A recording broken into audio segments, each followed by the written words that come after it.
let's dive straight in. What's tip number 1 today, please? So tip number 1 is explicitly teach the skills an expert in your domain uses. I'm going to try and break that down into things that make sense. Right, let's go for it. So AO1 content makes up about 50% or so of the GCSE, but I think takes up a lot of the thinking time and the way that we direct students in lessons. Whereas the other 50%, the reasoning, the problem solving, doesn't get as much, in my opinion, explicit attention within the classroom. I think because people feel like it's less of a tangible thing to sort of harness, therefore it's much harder to teach. I'm going to disagree with that and try and give some tips, mostly math-centred, but try and give some overall tips people could use for their own subjects as well. So I'm going to ask you a maths question, Craig. So I'm going to put you on the spot. Oh no, go on. So the question is, if 482 pencils cost £115.68, what is the cost of 312 pencils? Now, I can see you're writing things down. And the point here is, hopefully you don't know what the numerical answer is. I can confirm that is true, yes. Good. But hopefully you know how to solve the problem. And at the moment, the numbers aren't the important part of that. If I asked you what I asked, how many pencils, how much they cost, or how many I wanted, you couldn't tell me. Yet you could confidently say you can solve the problem. So sort of what's gone on there? Because I think too often in maths classrooms, we go straight into the numbers. What calculations are we doing? Whereas we don't necessarily always need to. So I'm going to read that one more time without the numbers. So if blank pencils cost blank, what is the cost of blank pencils? And introducing that to maths teachers, I think they would all know how to solve it without the numbers there being important. So my first tip around explicitly teaching the skills an expert in your domain uses is, for maths, one of them is the numbers aren't always that important. And expert mathematicians, I think, will often ignore the numbers, and I would suggest that students often get quite caught up with them. So taking this idea of ignoring the numbers and applying it to a longer question, I think can be a really useful tip for students. I'm thinking about the sort of 4, 5, 6 markers that exist at GCSE, and often students will leave the entire thing blank. So we know from cognitive science you can hold about 6, 7, 8 things in your working memory at any one time. And if you're reading that thing and you're preoccupied with the sort of surface level detail, which would be the numbers in this case, then you might end up being overwhelmed and not able to access anything. So the first tip here would be to ignore the numbers, and we can do one more example for a longer question, and see. I've got a visual for this, which I'm not going to share because I know this goes out on a podcast. So we'll see if we can do it, but it might be too much. We'll see what happens. So the question is this, and I'm just going to ignore the numbers first time round. A pyramid has a square base.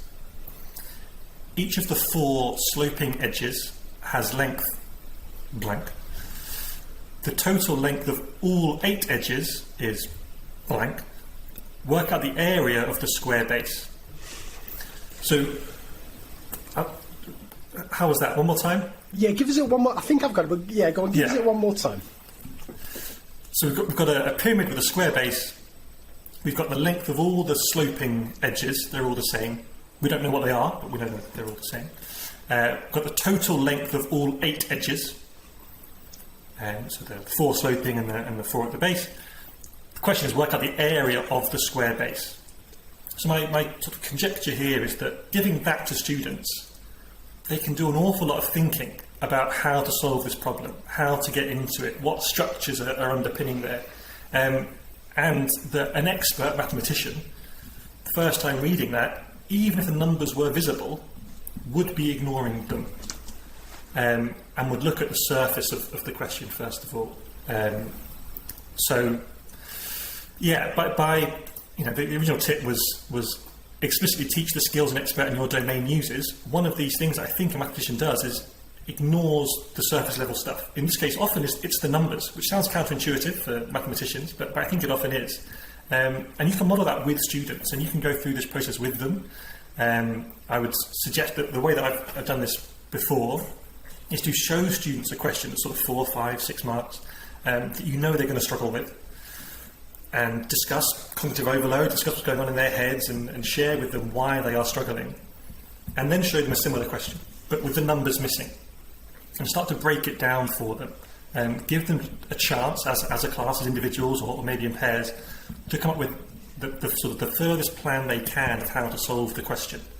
They won't be able to come to a numerical answer, but they can start to think, what's step 1 going to be, what's step 2 going to be, and then get them all back together again, and as a group, produce a plan. You know, they will come from history lessons and English lessons and MFL lessons, always encouraged for those big, long questions to write a plan before they start producing the big essay.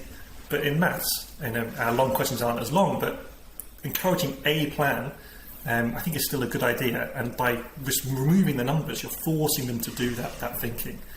So formalise the plan as a group once you've agreed what it should be. I would then reveal the numbers to the students, give them time to then solve the problem, make them feel successful, and then repeat that a few times and slowly scaffold away what you've done. So what you've done is you've hidden the numbers. So at some point you'll have to introduce the numbers, but get them to be thinking in a way that they ignore them first time round, focusing in on what is the surface of this problem before I sort of go deeper into the calculations that I need to do. Right. Do you want to say anything else, Craig, before I come in here, because I've got a million things to say here. I'll pause there, yeah. All right, let's go on this. Right, so bit of background here. So this is where I first came across your work, is when I think this was your first ever tweet, right, where you tweeted about this. And I read it and I thought, it's one of those things that it's one of the best ideas I've ever seen, because I can't believe this hasn't been done before, or certainly I'm not aware of it, and it's so simple but so powerful. So I absolutely love it, and that's the kind of main driver why I wanted you to get you on the show, and since you've tweeted out loads of other really good ideas that we're going to dive into. So just a couple of things about this. You often hear that experts and novices think differently, and one of the things that comes out of the research is that experts focus on the deep structure, novices kind of focus on the surface structure. And this seems like a really kind of clear example of that, where students who are struggling latch onto the numbers. And we've all seen this, right? You know, the first two numbers that they see in one of these worded problems, they just either multiply them together, add them together, whatever operation they fancy doing. They just focus in on those numbers without realising what the problem's about. And this seems like such a smart way to get them to focus on the deep structure by essentially removing the surface features. I really, really like that. I absolutely love it. What I also like, I'll just go on a rant for a bit, then I'll shut up. What I also like about this is, you seem like you've been teaching maybe a similar amount of time to me. Whenever in the early days of kind of thinking about problem solving, it was always, give students like a problem to solve, then a big old sheet of paper, and maybe it's kind of 4 quadrants, and maybe it's like devise a plan, what do you know, what do you not know. And it never worked. I could never make it work because, and I think now, having thought about this from your perspective here, it's because the numbers are still getting in the way. The problem is still there in its original form, so kids latch onto the numbers. But taking the numbers away, again, means you're forced to think about the deeper structure. So I like this as a real practical way of doing it. I don't know what order to ask these in. I've got 3 questions for you. Right, we'll go for this one first. When do you do this? Is this kind of purely kind of building up to revision for an exam? When does it come in kind of a learning episode that, when you've introduced an idea, how far a gap before you get them solving problems with that idea in this way? Where does it fit in? Yeah, that's a question. I think John Mason says that if any maths lesson should involve generalisation, and this is broadly what this is. So that first question that we had with the pencils and the cost is a very typical proportion question, and it works for that. By removing the numbers, you're looking at what is going on in the proportion. So in that sense, it could happen in a Year 7 lesson. That second question was a bigger GCSE question and worth more marks and more of a strategy for tackling those unseen questions where students are going to get in more of a pickle. So I'd say whenever. It's helping them see what the structure is. I've heard Danny Quinn talk before about getting students to respond without numbers. So if you're asking, if there's a shape on the board and he says, well, what's the area? The instead of a kid saying it's 5 times 7, it's the length times the width. Great. But if you remove the numbers in the first place, they haven't got a choice. So it's not a habit you need to build into them. It's the only thing that they can say. So I'd say whenever. Yeah.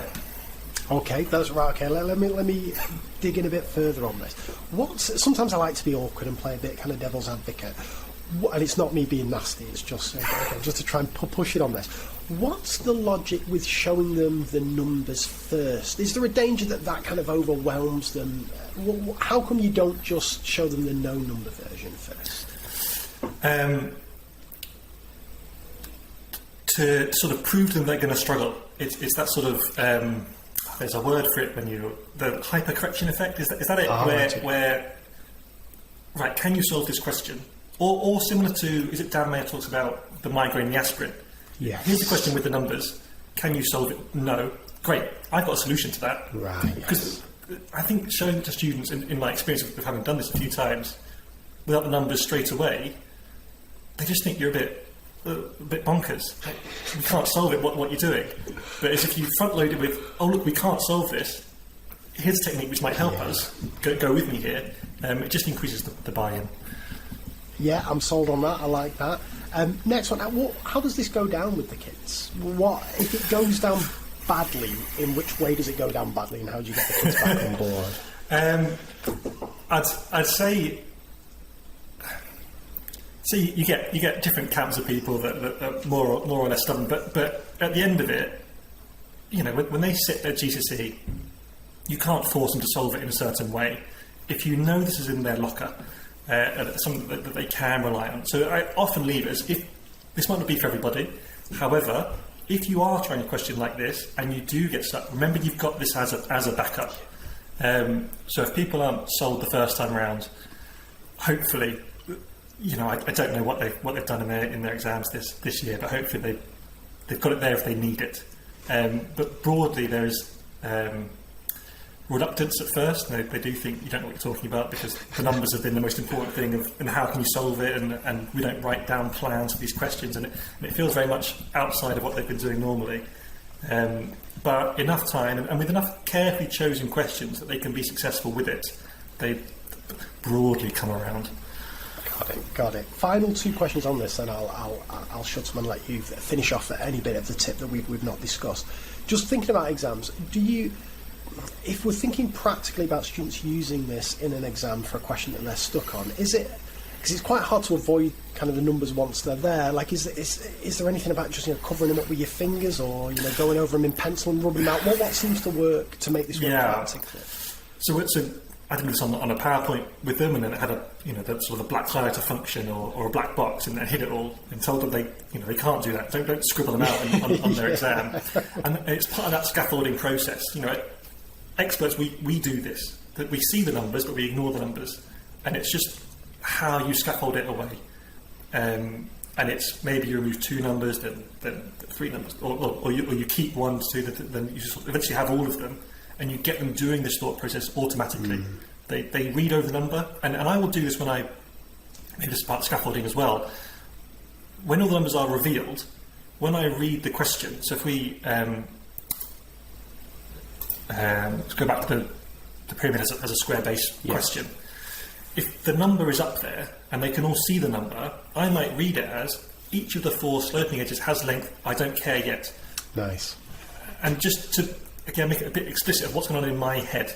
So when you can see it, still trying to read it in a way that means you ignore it. I would say this sort of idea is only about, 4, 5, 6 months old or so. So I've not fully tested it in every dimension, but I'm looking forward to sort of carrying on with it. Got it. Right, last question on this, and this is, I don't really know what I'm going to say, so anything could happen here. One thing I'm thinking about a lot at the moment is retrieval and what retrieval practice looks like. And I don't know if you're the same here, but whenever I do either a low stakes quiz or a do now or whatever, my retrieval questions tend to be typically the AO1 questions that you've described at the start. And that seems to make sense because there are the easier ones to write, the easier ones to assess. you need kids to be able to do that, to be able to do the more complicated things. But of course, the problem with that is what happens is that, well, a couple of things. Kids don't really get a chance to practice the more complex skills aside from when they first initially encounter them. And also the message it kind of gives out about retrieval is this is all you need to remember, just, this kind of surface level of knowledge. So I just wondered if you wanted to reflect on that in your own practice, but then to tie it back to this tip, would you include this as part of retrieval practice? Have you ever chucked one of these questions in as a do now or a low stakes quiz or a homework or whatever? What's your thoughts on that? So going back to what you were saying earlier about how problem solving used to be in my head, I'd go on Enrich or I'd look at the UKMT questions and then put them in front of students. But they're so far removed from what is assessed in the curriculum that you can go on, whether you're sort of an exam wizard or exam pro, whatever the bank for your exam board is for resources, and you can filter by AO2 criteria or AO3 criteria. You can pull that bank out there and you can see that things that make the problem solving unique at GCSE are really teachable skills, and it might just be someone just combining two topics together, and that being part of retrieval is absolutely fine. You don't have to. I think I spent the first few years of my career thinking problem solving was this massive, open-ended problems, and students need to be really good at them. But when you pull apart what makes AO2 criteria AO2, it's really, really teachable. So even getting students to talk about one more thing here, which is about how students write in maths. And that's problem solving. That's reasoning and problem solving when it comes to the curriculum. There's a very particular way that we write answers in maths. I think we say a fact and then we say, so what? The mean score for class A is lower than that for class B. There's your fact. This means that on average class B did better. The segment is bisected. This means that the two resulting sides are equal. It's just about disseminating this. Takes us neatly back to the overall tip of explicitly teach the skills an expert in your domain uses. Once you can take what their skill is, you can make it part of retrieval. I couldn't have an Enrich problem as part of my retrieval back in the day because my idea of what problem solving meant was different.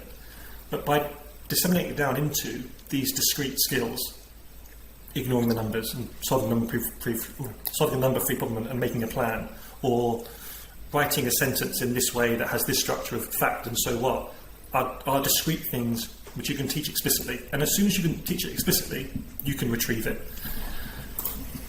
So would you just to clarify that, so would you and have you included this as part of a retrieval opportunity? Would it fit into a do now, or? I would, but I haven't. The nature of my job at the moment is I'm not based in any one school, so I've gone in and delivered this sort of halls full of year 11 and not had the chance to do that constant retrieval afterwards. Got it. If I had my own year 11s back again, 100%. Got it. And was there anything else on this tip that, because I kind of forced you to go on pause whilst I went to my rant there, so was there anything else you wanted to add? I guess just about where it came from was, and this should apply to any teacher of any subject, was that I think it's sort of common when the papers first come out, teachers grab them and try and complete them as quickly as possible. Like, slow down. You are doing so much thinking implicitly in your head because you are an expert that it's really hard to disseminate what those skills are. So this is where this came from. It came from me looking at a question and thinking, what have I done to solve this? What should I have ignored the numbers? Which sounds like such a simple thing, but the kids aren't doing that. No. So what's on there? So find out tips on how to do it for your subject, I suppose, or to find more tips like this are when you're doing maths or doing your subject, go really slow. Try and be super aware of what you're doing and why you're doing it. If you've made any jumps in your thinking, pause and think, well, where did that come from? And how can I disseminate it and how can I teach it? And then the other thing would be, I suppose, to upskill yourself, especially when it came to sort of writing, just then, that writing framework for maths. Our kids do about 5 different subjects every day, where they're being asked to write in 5 different ways. So try and find out where you've got those skills that are similar or different to other subjects, and make that explicit with your students as well. Would be my way of sort of summing up this, I suppose. I love it, absolutely love it. There's a danger you've peaked too soon here, Craig, with this one. So it's absolutely fantastic tip, but that's brilliant.